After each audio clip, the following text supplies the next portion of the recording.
নমস্কার বন্ধুরা, সবাই কেমন আছেন? আশা করি সবাই খুব খুব খুব ভালো আছেন। সাহেব বিবি অ্যান্ড ফ্যামিলির নতুন আর একটা ব্লগে সকলকে স্বাগত জানাই। যারা আমার চ্যানেলের নিয়মিত দর্শক তারা জানেন কিছুদিন আগেই আমার জন্মদিন ছিল।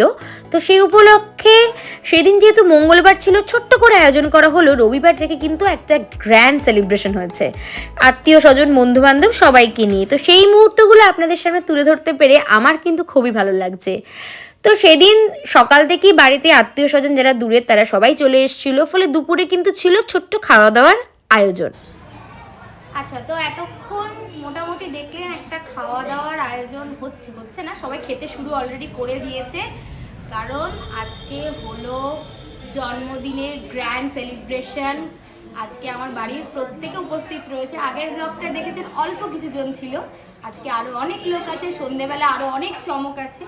তো সবটা দেখতে গেলে কিন্তু ভিডিওটা স্কিপ না করে পুরোটাই দেখতে হবে। আচ্ছা, আমার আহত অবস্থাটা সবাই জানেন, সেটা আলাদা করে বর্ণনার কিছু নেই, কিন্তু তাতেও কি আছে, সাজাগোজাতে আমার কোনো খামতি নেই। আর এই যে আমার পার্সোনাল মেকআপ আর্টিস্ট, এর ভিডিওতে প্রচুরবার দেখেছেন, আমি এর কাছে প্রচুরবার সেজেছি, কিন্তু এবারেও দেখবো কিরকম আমাকে সাজায়। শুধু দেখতে থাকুন, এখন আর বিরক্ত করবেন না, আমাদেরও কিছু দেখাতে পারবো না, সব পরে দেখাবো, অপেক্ষা করুন।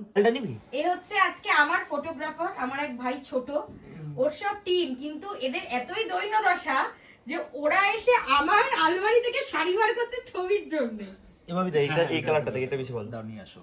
ওখানে আরো একটা লাল শাড়ি আছে। না লাগবে না, লাল শাড়ি দিয়ে এত লাল শাড়ি হ্যাঁ, কি করব? বাবা এটা ভালো শাড়ি। এরকম ফটোগ্রাফার পাওয়া যাবে না।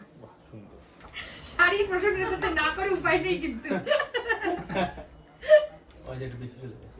হ্যাঁ, ওটা ওদিকে না, ঠিক আছে। এখানে একটা শট নেওয়ার জন্য স্ট্রাগল হচ্ছে। আজকে মনে হয় না আমার কানেরটা আস্ত থাকবে। এরা প্রচন্ড দ্বন্দ্ব বাঁধিয়ে ফেলেছে। আমার মেকআপের মাঝখানে বিঘ্ন সৃষ্টি করেছে, ছুটছে রীতিমতো। আমার কানের যদি কিছু হয় তার জন্য এরা দায়ী।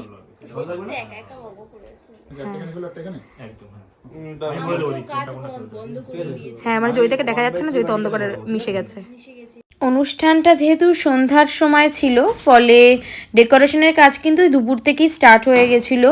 এবং ব্যাকড্রপটা কিভাবে কি ডেকোরেট হচ্ছে সেটা আপনাদের দেখাবো। আর ওইদিকে তো দেখেছেন জয়িতা এসে গেছে, তো আমার হেয়ারটা সবার আগে করে নিচ্ছিল।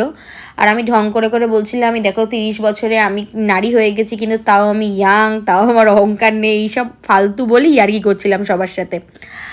আর এটা হলো ফাইনাল আউটকাম। মলয় কিন্তু অসাধারণ ডেকোরেশন করেছিল, তো যেমনটা বলেছিলাম, যেমন চেয়েছিলাম ও ঠিক তেমনটাই আমাকে করে দিয়েছে। আর জয়িতার মেকআপ নিয়ে তো আলাদা করে কিছু বলার নেই, আপনারা বহুবার দেখেছেন, ওর মেকআপ সত্যিই আমার খুবই ভালো লাগে। এবার চলে এসেছি সন্ধেবেলার সমস্ত আয়োজন একেবারে রেডি। আমি চলে এসেছি আমার ফেভারিট ফুচকা খেতে, কারণ আমি ফুচকার একটা আয়োজন করেছিলাম, সাথে মকটেলস করেছিলাম। মানে ফুচকার জন্য আমি সব কিছু পারি, তখন ডায়েটকে গুলি মারি আমি। একবার আপনারা দেখুন এই ফুচকা খাওয়ায় আমার কত এক্সাইটমেন্ট, আমি রীতিমতো চিল্লামিল্লি করছি। অ্যাকচুয়ালি পায়ে প্লাস্টারের জন্য তো বেরিয়ে খেতে পারিনি, তাই আমার এই অবস্থা। এই যে হলো আমাদের ঘন্টু সোনা, আমরা যখন ফুচকা খাচ্ছি ও কিন্তু লেজ নাড়াচ্ছিল, তাই ওকে আমি একটা ফুচকা দিলাম। দেখুন কি পোজে খাচ্ছে, মানে একদম জেন্টলম্যান, একদম আস্তে করে নিয়ে খাচ্ছে। ছবিটা আমি দেখবো কেমন এসছে, মানে এত সুন্দর পোজও দিয়েছে, ও এত তো শান্ত নয়, আমিও একটু অবাকই হয়েছিলাম। ওইদিকে ঘন্টুর সাথে পিকচার ক্লিক করার পর দেখতেই পাচ্ছেন পার্টি কিন্তু জমে উঠেছে। সমস্ত আত্মীয় স্বজনরা চলে এসেছিলো, যে যার মতো এনজয় করছে।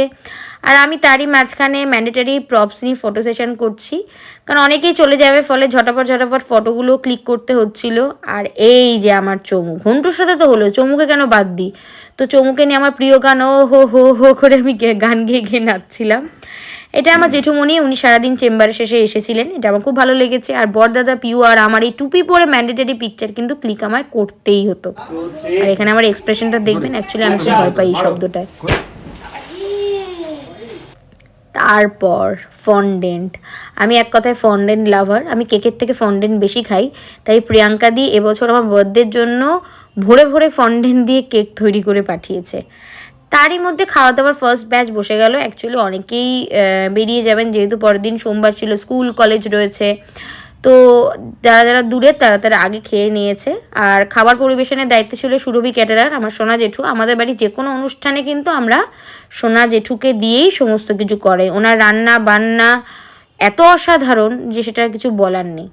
আর এই যে আমার রানা জেঠু, ইনি এভাবেই মস্করা করেন, এটা থেকে ভয় পাওয়ার কিছু নেই যে উনি বলছেন ভিডিও তুলতে না, সেরকম না, উনি একদম ইয়ার্কি মারছে। এই মুডেই উনি সারাক্ষণ সবসময় সবার সাথে একই কাজ করে। আর এদিকে মায়ের বান্ধবীগণ সবাই খেতে বসেছে। আর এই যে আমি সারা অনুষ্ঠান বাড়ি এরকমভাবেই কিন্তু হেঁটে হেঁটে বেরিয়েছি। কি করব, পায়ে প্লাস্টার, কিন্তু হাঁটতে তো হবেই।